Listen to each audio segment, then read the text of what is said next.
अस्सलाम वालेकुम नाज़रीन। जैसा कि आप जानते हैं कि आजकल हर तरफ फ़ीफ़ा वर्ल्ड कप के चर्चे हैं। फ़ीफ़ा वर्ल्ड कप में बहुत सी दिलचस्प बातें होने जा रही हैं, जिनमें सर फहरिस्त फ़ीफ़ा वर्ल्ड कप की इफ्तिताही तकरीब में हफ़ाज़ कुरान की आमद है। नाज़रीन, फ़रिश्तों की मानिंद सफ़ेद लिबास में मलबूस, सर पर सफ़ेद टोपियाँ पहने 100 से ज़्यादा नन्हे नन्हे हाफ़िज़ कुरान जोशो खरोश से भागते हुए मैदान में दाखिल होते हैं, जहां पर इनके कारी साहब पहले ही मौजूद होते हैं। ये एक बहुत ही रूह परवर मंजर था। पूरे स्टेडियम में हफ़ाज़ कुरान की पुरसोज आवाज़ में सूरह रहमान की तलावत की आवाज़ गूंज रही थी। इस्लामी तारीख़ में पहली मर्तबा ऐसी शानदार इस्लामी तकरीब का इनेकाद किया गया है और इस्लामी इक़दार को बड़ी खूबसूरती से सारी दुनिया के सामने उजागर किया गया है।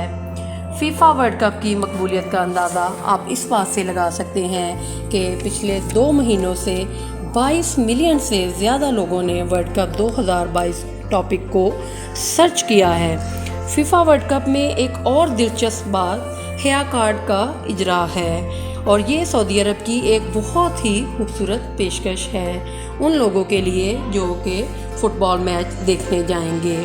हया कार्ड होल्डर कतर, सऊदी अरब, UAE में बग़ैर वीज़ा के 7 दिन तक क़याम कर सकते हैं और अगर चाहें तो उम्रा की सादत भी हासिल कर सकते हैं। नाज़रीन, ये सऊदी अरब की एक बहुत ही खूबसूरत पेशकश है।